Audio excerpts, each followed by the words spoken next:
গণ আন্দোলনের নেতৃত্বে দেয়। এবং এই শীতের দিনে এই মাঠে যারা আজকে এই 6 তারিখের দিনে সমবেত হয়েছেন, আমরা আপনাদেরকে প্রণাম সম্মান লাল সালাম জানাচ্ছি। আজই কা দিন 1992 সালে যখন बाबरी मस्जिद भांगा हलो, उससे पहले भारतवर्ष में किसी को पूछा गया कि आप कौन हो, तो हम भारतीय हैं, भारत के नागरिक हैं। তার আগে আলাদা করে ভাবতে হয়নি যে আমি হিন্দু না আমি মুসলিম। এটা যে শুধু 6 তারিখে হয়েছে এমনটা নয়, চলছিল অনেক দিন ধরে ব্লুপ্রিন্ট। কিন্তু একটি মসজিদকে ভেঙে এবং গোটা ভারতবর্ষের বুকে তারপরে যা পরিস্থিতি তৈরি হয়েছিল, उस परिस्थिति में इस भारतवर्ष का बहुत सारा प्रांत में एक धर्म पर विश्वास करने वाले लोग दूसरे धर्म के विश्वास करने वाले लोगों के पीछे या तो তরোয়াল নিয়ে দৌড়াচ্ছিল বা তাদের বাড়িতে আগুন ধরানোর চেষ্টা করছিল। গোটা দেশ দেখছিল, একে কাটছে, ওকে মারছে, তার বলাৎকার করছে, ওর দোকান পুড়িয়ে দিচ্ছে, इसका घर जलाया जा रहा है, उसका जमीन लूटा जा रहा है, उसका घर का सामान लूटा जा रहा है, यहाँ तक कि उसका माँ बहनों का सम्मान भी लूटा जा रहा है। গোটা দেশ আতঙ্কে। কি হবে? এ তাকে বিশ্বাস করতে পারছে না, ও তাকে বিশ্বাস করতে পারছে না। বাজার করতে যাবে, সবজি নেবে, হিন্দু যাবে কি মুসলিমের দোকানে, নাকি মুসলিম যাবে হিন্দুর দোকানে? কি করবে? जब पूरा देश में अफरा तफरी मचा था, তখন ঠান্ডা ঘরের নেতারা বসে আমাদের স্টিল, আমাদের কয়লা, আমাদের পিএসইউ, আমাদের অর্থনীতিতে যা আমাদের দেশের সম্পদ ছিল সেগুলোকে উদারীকরণের নামে বিক্রি আর বেসরকারীকরণ করছিল। यही होता है जब देश के अंदर भुखमरी के खिलाफ आवाज उठता है, তখন দেশের ভেতরে খাদ্য, বস্ত্র, বাসস্থানের জন্য নির্যাতনের বিরুদ্ধে বিচার চেয়ে, স্বৈরাচারের বিরুদ্ধে বিচার চেয়ে, আইনের শাসন প্রতিষ্ঠা করার জন্য, বিচার ব্যবস্থাকে সঠিক কাজ করানোর জন্য, মানুষের গণতান্ত্রিক অধিকারকে রক্ষা করার জন্য যখন বারে বারে দেশের ভেতরে আওয়াজ ওঠে, তখন এরকম করেই কোনো না কোনো প্রান্তে মানুষে মানুষে বা দেশে দেশে যুদ্ধ লাগিয়ে দেওয়ার ঘটনা নতুন নয়, ওই ব্রিটিশ পিরিয়ড থেকে চলছে। বাস यहीं पर नहीं। 2002 সালের গুজরাটের গোধরাতে যখন একই ঘটনা ঘটল, তখনও তাই। ভারত থেকে শ্রীলঙ্কা যেতে গিয়ে রাম সেতুর উদ্বোধন, রাম সেতু খুঁজে পাওয়া গেল, যা পুরানে আছে, किसी हिस्ट्री का बुक पर भी नहीं है, কোন প্রত্নতাত্ত্বিক নিদর্শনে পর্যন্ত নেই, কিন্তু মিথ্যে আছে, বিশ্বাসে আছে। সেই রাম সেতুকে কেন্দ্র করে যখন ফিরে হিড়িক হলো, চলো সবাই মিলে, তখন আমাদের ব্যাংক বিমাগুলোকে বিক্রি করে দেওয়া হচ্ছিল, তার পলিসি তৈরি হচ্ছিল। কোন সা দেশ কা সরকার কারা ছিল, কারা দেশকে শাসন পরিচালনা করছিল, কারা ভারতবর্ষের সংবিধানকে মেনে নিয়ে এদেরকে ভোট দিয়ে, আমরা যারা নিজেদের ট্যাক্সের পয়সা ভোট দিয়ে এদেরকে পার্লামেন্টে পাঠিয়ে দিয়ে আমাদের অধিকারকে সুরক্ষিত করার কথা বলি, কারা ছিল? পশ্চিমবঙ্গের একটা অঙ্গরাজ্যেও তো একটা সরকার প্রচলিত ছিল, প্রতিষ্ঠিত ছিল। ज्योति बसु का सरकार, लाल झंडे का सरकार। मीडिया जब उनसे पूछा कि पूरा भारतवर्ष में अफरा तफरी मचा हुआ है, लेकिन पश्चिम बंगाल में क्यों कुछ नहीं हो रहा है, ज्योति बसु বলেছিলেন সরকার না চাইলে কোনোদিন দাঙ্গা হয় না, আর পুলিশকে ডেকে বলেছিলেন আজকের মতন আর্জিকরের সেমিনার রুম ভাঙার জন্য পুলিশকে বাথরুমে ঢুকতে নির্দেশ দেয়নি। সেদিনকে বলেছিল যারা দাঙ্গা করতে আসবে দরকার হলে সামনের দিক থেকে কপালে গুলি করে দেবে, তারপরে বাকিটা দেখা যাবে। इसी को कहता है जनता का सरकार, इसी को। সেই স্বপ্ন আমরা এখনো দেখি। এখনো দেখি। তাই 6 তারিখ ইস্পাতের অন্য কোনো গেটে সমাবেশ না করে আমরা আশিস জব্বারের সামনে এখানে আমরা সভা করছি। 66, 5 আগস্ট, 6 আগস্টে আশিস সেনগুপ্ত আর আব্দুল জব্বার শ্রমিকের হকের ন্যায্য দাবি আদায়ের জন্য পুলিশের গুলিতে খুন হয়েছিল। जब श्रमिक के ऊपर बात आता है तब हम लोगों का बस एक ही परिचय होता है, আমরা শ্রমিক। আর অন্যদিকে যারা আছে তারা মালিক, তারা চায় যে শ্রমিককে কি করে মেরে ফেলা হোক যায়।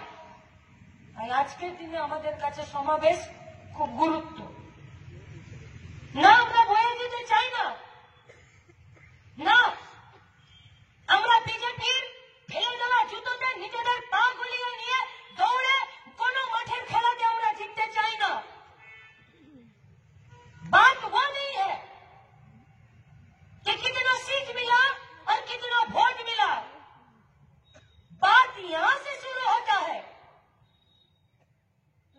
सपना तो तब खत्म होता है जब सपना देखना हम लोग छोड़ देते हैं। আমরা স্বপ্ন দেখা ছাড়িনি। তাই দুটো সিট, দুটো ভোট, লাল ঝান্ডায় শ্রমিকদের দাবিতে, কৃষকের দাবিতে, মজুরের দাবিতে, খেটে খাওয়া মেহনতি মানুষের দাবিতে, নিচু জাতির দাবিতে, মেয়েদের দাবিতে, সংখ্যালঘুদের দাবিতে, গরিব মানুষের দাবিতে লড়াইয়ের মাঠটা আমরা কারো বাবার জমিদারিতে ছেড়ে দেব না। এই লড়াইটা চলবে, এই লড়াইটা দীর্ঘস্থায়ী হবে। কেন লম্ফজম্প করছেন? কেন? শুভেন্দু অধিকারী, সুকান্ত মজুমদাররা সীমান্তে যাওয়ার জন্য এত ছটফট করছেন, মনে হচ্ছে যেন শুভেন্দু অধিকারী হাইজ্যাক দিয়ে কাটাতারের বেড়া পার করে দিয়ে বাংলাদেশ পৌঁছে যাবেন। अगर हिम्मत है तो देश का प्रधानमंत्री को बोलिए कि बांग्लादेशेर স্থিতিশীলতা বজায় রাখার জন্য ভারতবর্ষের গোটা দুনিয়ার রাষ্ট্রপুঞ্জে আপনার যদি দম থাকে তাহলে আপনি চিঠি পাঠান।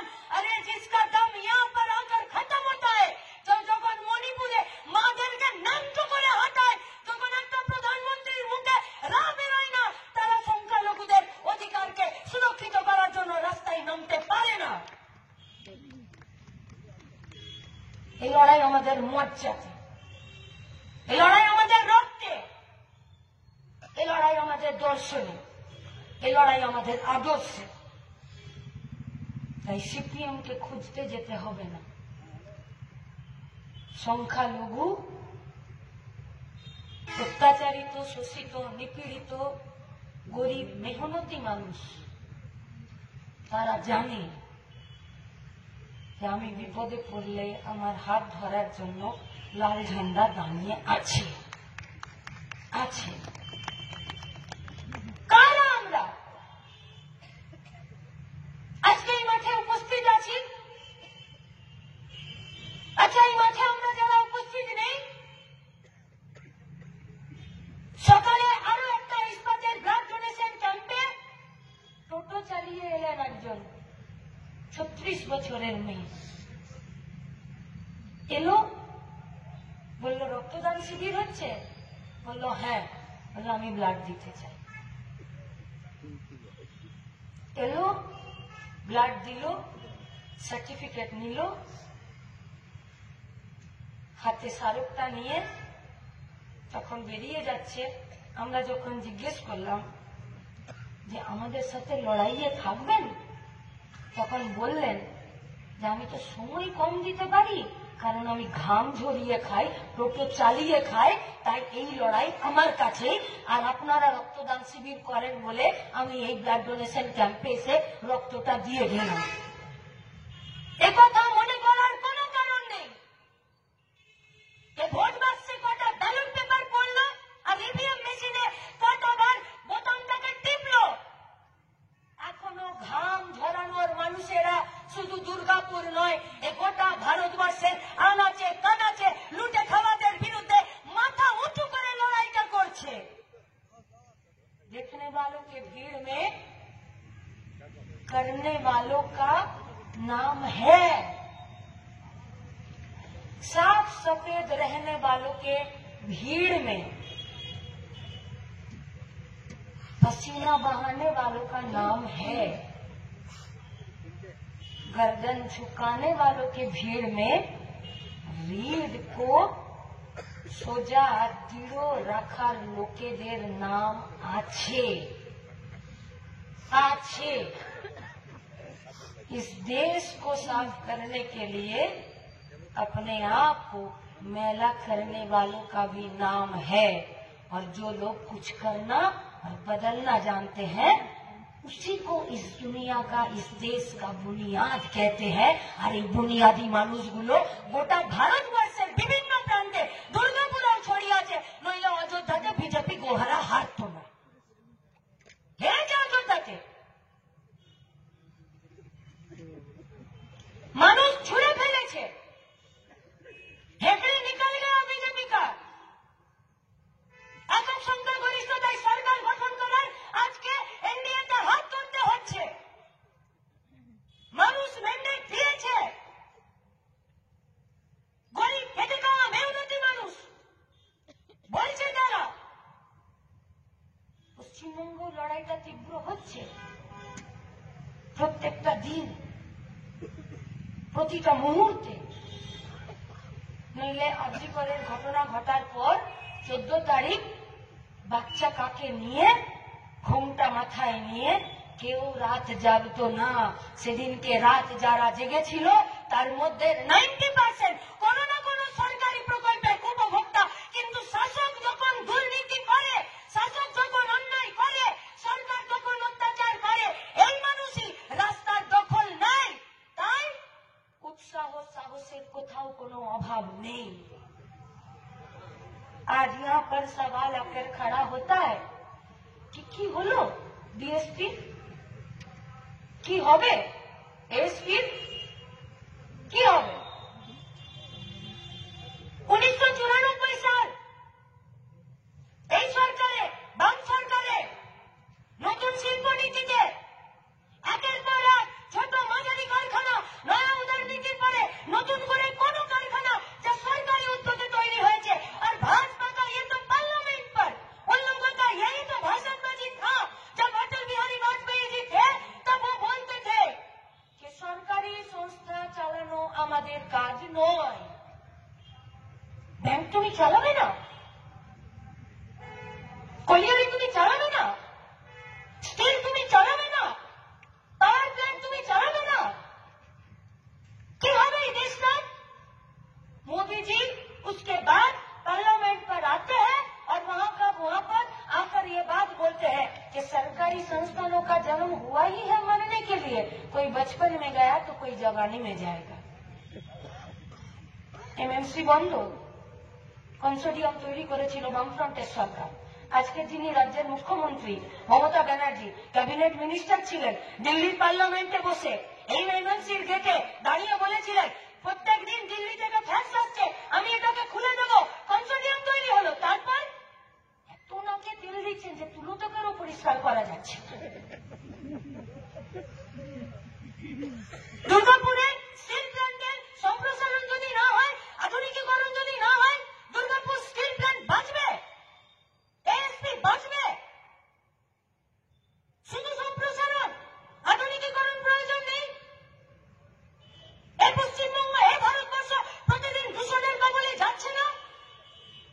প্রত্যেকটা দিন দূষণের কবলে, প্রত্যেকটা দিন এই গ্রীষ্মের সময়ে এক এক দিনে 100-র বেশি মানুষ হিটস্ট্রোকে মারা যাচ্ছে।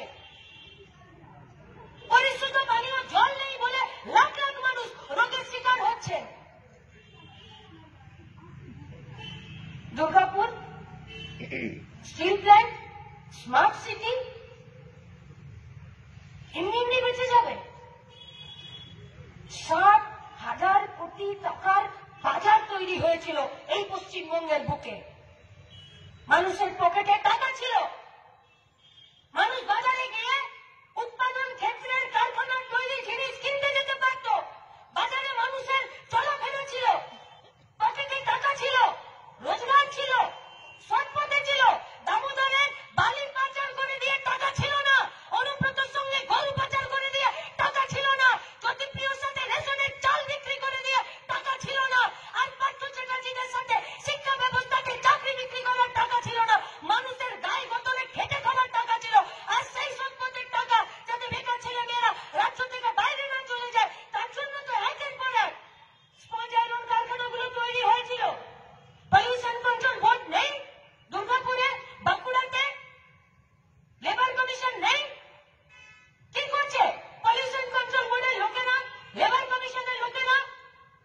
গাড়িতে চেপে আসছেন, এসি গাড়িতে কাজ তুলে একটা কারখানার ইন্সপেকশন করতে, এসে নিয়ে পলিউশন কন্ট্রোল মেশিনটা বসানো আছে, চলছে কি না চলছে?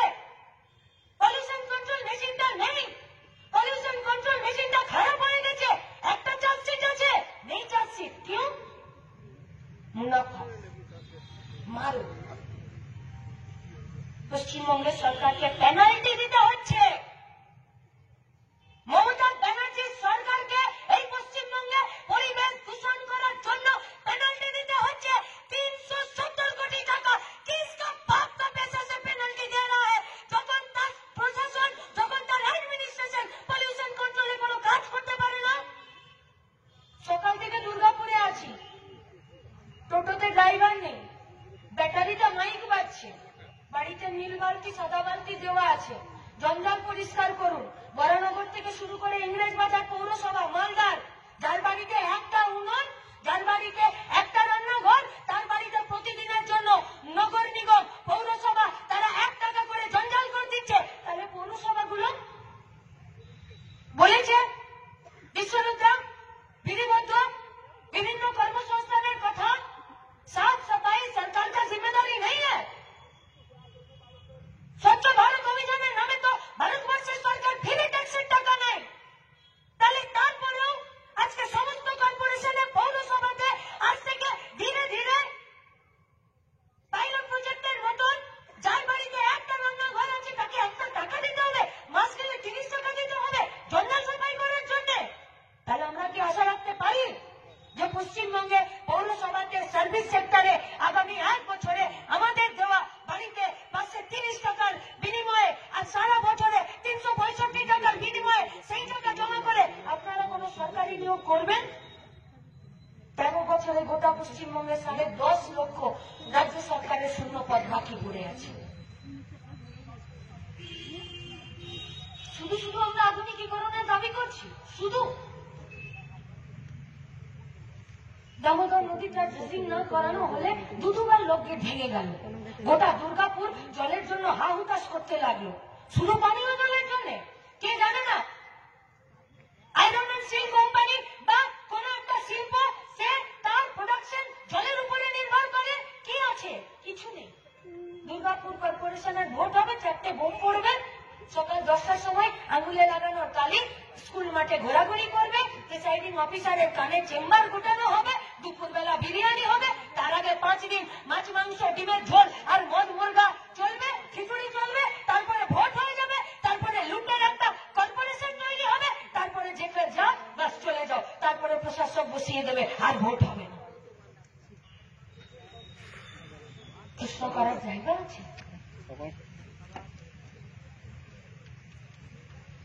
আমরা এমনি এমনি বলছি যে আমাদের ভাত ঘর স্টিল প্ল্যান্টকে বাঁচাতে হবে না। আমার বাড়ির কেউ কাজ করে না স্টিল প্ল্যান্টে, ওদিকে দোকানে যারা বসে আছে তাদের বাড়ির কেউ স্টিল প্ল্যান্টে কাজ করে না, কিন্তু স্টিল প্ল্যান্টটা আছে বলে আজকে দুর্গাপুর বেঁচে আছে।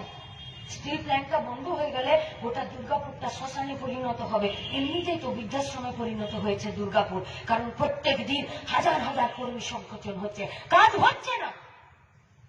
अंधेर नगरी चौपट राजा, कौन बोलेगा किसका बात और कौन सुनेगा और कौन न्याय करेगा? कौन कारा करबे? কে বলবে কথা? খাবারের সংস্থান নেই, বেঁচে থাকার সংস্থান নেই। খাসির মাংস, অত বড় লোকের বাড়িতে যদি কোনোদিন একটু বিয়ে বাড়ি হয় তাও তখন নিমন্ত্রণের লিস্ট কমিয়ে দিয়েছে। এবার তো খাসির মাংসের দোকানের দিকে চাইতে গেলে বোধহয় ট্যাক্স লাগবে।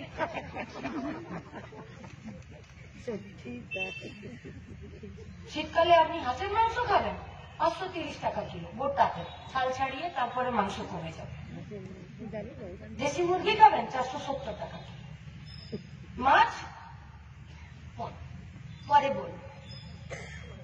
ডিমের ট্রেতে ডিম লাগানো আছে, ডিম ফুটেও বাচ্চাটা বেরিয়ে বলছে পকেটে 10 টাকা আছে, তবে আমার দিকে চাইবে না, লেডি পাড়াতে চাইবে। পাড়ার গরিব ছেলে কোথা থেকে আড়ত থেকে 2টো মাছ এনে এ পাড়া ও পাড়া এই আবাসন ওই আবাসনে বিক্রি করতে যাচ্ছে। বলছে নিয়ে নিন দিদি, কারণ আর একটু পরে বেলা বেড়ে গেলে, রোদ বেড়ে গেলে যদি মাছের পেটটা টিপে যদি একটু নরম হয়ে যায়, যে দামে কিনেছি বয়স্ক ভদ্র মহিলা উপর থেকে নামতে পারছেন না, বলছেন ঠিক আছে কেটে দাও। যেই না থলি থেকে মাছ বের করে গাড়ি পাল্লায় চাপিয়েছে, অমনি মাছ ক্যাট করে বলে উঠেছে, আদা রসুন পেঁয়াজ কেনার মুরদ আছে, তবে তো আমাকে নিতে বলবে, নইলে তো তার আগে আমার দিকে তাকানোর কোনো হিম্মত নেই। কি খাবেন, কি খাবেন? এ ভারতবর্ষে প্রতি বছর বাজেট পেশ হয় আর আমাদের পুষ্টিতে খাবারের টাকা কেটে নিচ্ছে দেশের সরকার। ওই সুকান্ত মজুমদার, শুভেন্দু অধিকারীদেরকে তো ঝাঁপাতে দেখি না কোনোদিন, লং জাম্প হাই জাম্পেও দেখি না। কই কারখানা তৈরির লড়াইয়ে কই দেখতে তো পাই না। 2275টা কারখানা যারা দেবে, যারা বার করবে, আজকে তারাই পশ্চিমবঙ্গ ছেড়ে চলে যাচ্ছে। কালকে আনন্দবাজারে বেরিয়েছে, কালকে। কেউ জিজ্ঞেস করছে শিল্পের দপ্তর, তার নীতি, তার পলিসি কোথায় যাবো বলতে পারেন? দুটো পথ, এক পরিযায়ী শ্রমিক হয়ে চলে যাও, নইলে ডিকিতে বোম বেঁধে নিয়ে ভোটের সময় লুটপাট করতে যাও, পার্মানেন্ট চাকরি 1 মাসের জন্য। গোটা সমাজটাকে অপরাধীকরণের দিকে নিয়ে যাচ্ছে, গোটা সমাজটাকে দুর্নীতির দিকে নিয়ে যাচ্ছে, গোটা পরিবেশটাকে নোংরা করার দিকে নিয়ে যাচ্ছে। আরজি কর এমনি ঘটে না। দুর্নীতি যখন মাথার চাড়া দিয়ে ওঠে তখন আরজি কর ঘটে। এতদিন হাঁটালে বিকালে হসপিটালে রাস্তায় বনে ঝোপে ঝাড়ে আড়ালে তুলে নিয়ে গিয়ে জোর করে রেপ করতো, মার্ডার করতো। আজকে অন ডিউটি ডাক্তারকে তার নিজের ডিপার্টমেন্টে তার নিজের লোকরা আজকে ধর্ষণ করে খুন করলো। পশ্চিম बंगाल का बच्चा बच्चा जानता है कि কেন মেয়েটা রেপ হলো আর কেন খুন হলো আর কারা করলো। इसीलिए आज पश्चिम बंगाल का जनता सवाल पूछता है, হাজিকরটা কিছু হলো না বলো? হতাশ নয়, প্রশ্নের মধ্যেই নতুন সম্ভাবনার বীজ রয়ে গেল। কারণ সিবিআই যে নাচটা নাচছে মমতা ব্যানার্জির উঠোনে দাঁড়িয়ে, পশ্চিমবঙ্গের মানুষ বুঝে গেল আরজি করে ন্যায় হচ্ছে না। তাই সাধারণ মানুষ বলছে আরজি করে কিছু হলো না বলো। তো মানুষের স্যাটিসফ্যাকশন থাকার দরকার ছিল যে আরজি করে সঞ্জয়টার কে ট্রায়াল চলছে, তাকে কোর্টে হাজির করছে। তাহলে তো পশ্চিমবঙ্গের সাধারণ মানুষের মনে একটা ন্যায় ব্যবস্থার প্রতি, আইনের শাসনের ব্যবস্থার প্রতি একটা ভরসা থাকতো যে আর যাই হোক পুলিশ যেটা ফেল করলো সিবিআই সেটা করে দেখাচ্ছে। কিন্তু না, मीडिया से लेकर आम जनता तक और यहाँ तक कि পানিহাটির বাপ মা পর্যন্ত বলছে যে কেউ কিছু করলো না। অমিত শাহের সঙ্গে দেখা করার চিঠি দিলাম, উনি পশ্চিমবঙ্গে এলেন কিন্তু একবারও দেখা করলেন না। আর বিজেপির জন্য আমরা বিধানসভাতেও গেলাম কিন্তু কেউ কিছু করছে না। তার মানে আরজি করের নিহত ডাক্তারের মা বাবাও বুঝছে যেটা হচ্ছে সেটা আসলে বিচার হচ্ছে না, প্রহসন হচ্ছে। কেন? क्यों? ममता बनर्जी का सरकार, ममता बनर्जी का मेडिकल डिपार्टमेंट, ममता बनर्जी का स्वास्थ्य दफ्तर একটি মেয়েকে খুন করলো, রেপ করলো।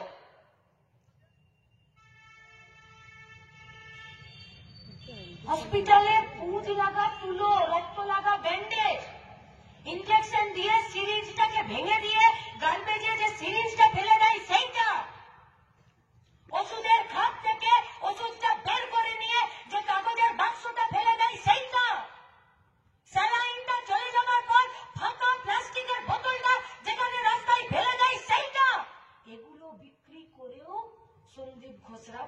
কামিয়েছে। বিশ্বরূপদা বলছিলেন না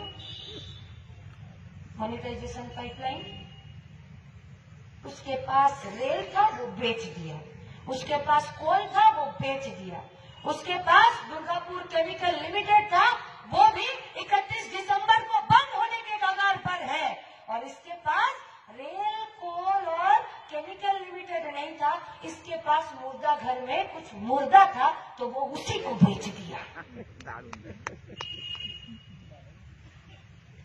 ভাবতে পারেন যে একটি ডাক্তার যে গোটা সমাজের সুস্থতার দায়িত্ব নেয়, সে মর্গে পড়ে থাকা ডেড বডির সাথে সহবাস করিয়ে পর্ন ভিডিও বানিয়ে সেটা বাজারে বিক্রি করছে, और उसके बाद उसका मंत्री उसको प्रमोशनल ट्रांसफर प्राइस पोस्टिंग दे रही है।